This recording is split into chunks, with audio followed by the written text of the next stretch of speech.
Welcome to ராஹோ. நானும் இன்னைக்கு இந்த வீடியோவில் என்ன பார்க்க போகிறேன்னு பார்த்தீங்கன்னா, என்னையும் நம்பி என்னையும் மதிச்சு ஒரு 2 உள்ளங்கள் வந்து பார்த்தீங்கன்னா, அக்கா ஹேர் கேர் டிப்ஸ் போடுங்க அப்படின்னு சொல்லிட்டு உங்கள் ரொட்டைன் போடுங்க அப்படின்னு சொல்லி கேட்டுட்டு இருந்தாங்க. ஸோ என்னோட ஹேர் வந்து பார்த்தீங்கன்னா ரொட்டைன் போடுற அளவுக்கு அந்த அளவுக்குலாம் ஒன்றும் கிடையாது. அதுவும் இல்லாமல் ஹேருன்றது ஜீன் வைஸ் வர்றதான். பட் எங்கள் வீட்டில் எல்லாருக்குமே வந்து பார்த்திங்கன்னா ஹேர் கொஞ்சம் நல்லாவே வளர்ந்துருக்கும். ஸோ அதனால் நான் ரொட்டைன் அப்படின்றது எதுவும் கிடையாது. பட் இருந்தாலும் எனக்கு கமெண்டில் வந்து பார்த்திங்கன்னா அடிக்கடி வந்துகிட்டே இருக்குது. ஸோ அதுக்காக நான் வீடியோ போட்டிருந்தேன். நான் எப்படி வந்துட்டு வேணால் கேர் பண்ணுவேன் அப்படின்னு சொல்லிட்டு நான் வீடியோ போடுறேன். நான் வந்து பேராஷூட் தேங்காய் எண்ணெய் தான் வந்துட்டு பார்த்திங்கன்னா ஒரு 12 வருஷமாக யூஸ் பண்ணிகிட்ருக்கேன். அப்புறம் மீரா சீயக்காய் யூஸ் பண்ணிகிட்ருக்கிறேன். அவ்வளோதான். வேறு ப்ராடக்ட்லாம் நான் தலைக்கு எதுவும் யூஸ் பண்ணுறது கிடையாது. டெய்லி வந்து பார்த்திங்கன்னா எண்ணெய் வந்து ரெகுலராலாம் தலையில் வச்சேலாம் இருக்க மாட்டேன் நான். எனக்கு வந்து தலையில் ரெகுலராக எண்ணெய் வச்சுருந்தா தலை வந்து இச்சிங் ப்ராப்ளம் இருக்குது. ஸோ அதனால் ரெகுலராக வச்சுருக்க மாட்டேன். நான் தலை குளிக்க போகிறேன் அப்படின்னா மட்டும்தான் மொதல் நாள் நைட் அப்ளை பண்ணிவிட்டு தூங்கிட்டு காலையில் தலை தேய்ச்சி குளிப்பேன். இல்லை அப்படின்னா ஒரு 2 ஹவர்ஸ்க்கு முன்னாடி வந்து பார்த்திங்கன்னா இந்த மாதிரி ஆனால் நல்லா எண்ணெய் தேய்ப்பேன். நிறையா எண்ணெய் தேய்ச்சி நல்லா கொண்டை போட்டு வச்சுருவேன். ஒரு 2 மணி நேரத்துக்கு நல்லா வச்சுருந்துட்டு அதுக்கப்புறம் வந்துட்டு சீயக்காய் போட்டு யூஸ் பண்ணுவேன் நான். நீங்களும் வந்து பார்த்திங்கன்னா இந்த டிப்ஸ் வேணால் யூஸ் பண்ணி பாருங்கள்.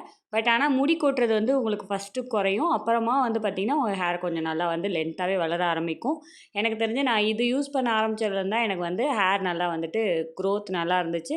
ப்ளஸ் வந்து பார்த்திங்கன்னா இவ்வளோ லென்த்து வந்து வளர ஆரம்பிச்சிச்சு. அப்படியே வந்து எண்ணெய் நல்லா ஸ்கேல்ப்லலாம் வந்து பட்டுட்டு நல்லா கொண்டை போட்டு வச்சிடணும். இந்த மாதிரி கொண்டை போட்டு வச்சுட்டு ஒரு 2 ஹவர்ஸ் அல்லது 1 ஹவர் மேக்ஸிமம் ஃபஸ்ட்டு நீங்கள் வந்துட்டு தலை தேய்ச்சி குளிச்சுட்டு வந்துடலாம். குளிச்சுட்டு வந்த உடனே நான் தலையை வந்து ரொம்ப நேரம் இந்த மாதிரி கட்டி இதெல்லாம் வச்சிட்ருக்க மாட்டேன். உடனே என்ன பண்ணுவேன்னா வெளியில் வெயிலுக்கு போயிடுவேன். வெயில் வந்துட்டு ரொம்ப இருக்குது அப்படின்னா நீங்கள் வந்து இந்த மாதிரி பால்கனி இதுகளில் நின்று அந்த தட்டுனா போதும். நம்ம ஹேர் வந்து டேமேஜ் ஆகாமல் இருக்கணும் அப்படின்னா இந்த மாதிரி நீங்கள் தலை குளித்த உடனே வந்து இந்த மாதிரி தட்டிட்டு அதை வந்து சினுக்கரிக்கி இருக்கும் இல்லைங்களா, அந்த முறுக்கு கம்பி அப்படின்லாம் சொல்லுவாங்க, முறுக்கெடுக்கிற கம்பின்னு சொல்லிட்டு அதை வச்சு இந்த மாதிரி சிக்கு நல்லா எடுத்துட்டிங்கனாவே உங்கள் ஹேர் வந்து டேமேஜே ஆகாது. எனக்கு வந்து இந்த தலை குளிக்கணும் அப்படின்னா வாரத்துக்கு ஒரு 2 டைம்னாலும் நான் தலை குளிச்சிடுவேன். இல்லை டெய்லி கூட நான் குளிப்பேன். பட் ஆனால் வந்து இந்த மாதிரி தலை வந்து கொஞ்சம் ரொம்ப ட்ரையாக இருக்கும், சீப்பு வந்து போடவே முடியாது. அந்த மாதிரி டைமிங்கில் கண்டிப்பாக நான் வந்து எண்ணெய் தேய்ச்சி தான் தலை தேய்ச்சி குளிப்பேன். ஏன்னா ஸ்ட்ரைட்டாக தலை குளித்தோம்னா அது வந்து அந்த ஹேர் வந்து இன்னும் சிக்காக தான் ஆகும். அந்த மாதிரி எடுக்க முடியாது. ஸோ அந்த மாதிரி எண்ணெய் தேய்ச்சி குளிக்கும்போது நல்லா ஷைனிங்காக சாஃப்டாக இருக்கும்.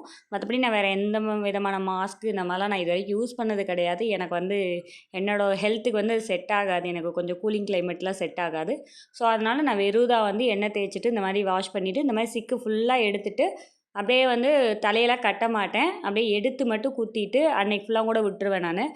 வெளியில் போகிறது அப்படின்னா கூட நான் எடுத்து குத்திட்டு கீழே ஒரு 2 இடத்துல ஹேர் பேண்ட் போட்டு இதான் என்னோடய ஹேரோட ரொட்டீன். தேங்க்ஸ் ஃபார் வாட்சிங். என் சேனலுக்கு வந்து சப்போர்ட் பண்ணுங்கள், சப்ஸ்கிரைப் பண்ணுங்கள், லைக் பண்ணுங்கள், ஷேர் பண்ணுங்கள். தேங்க்யூ.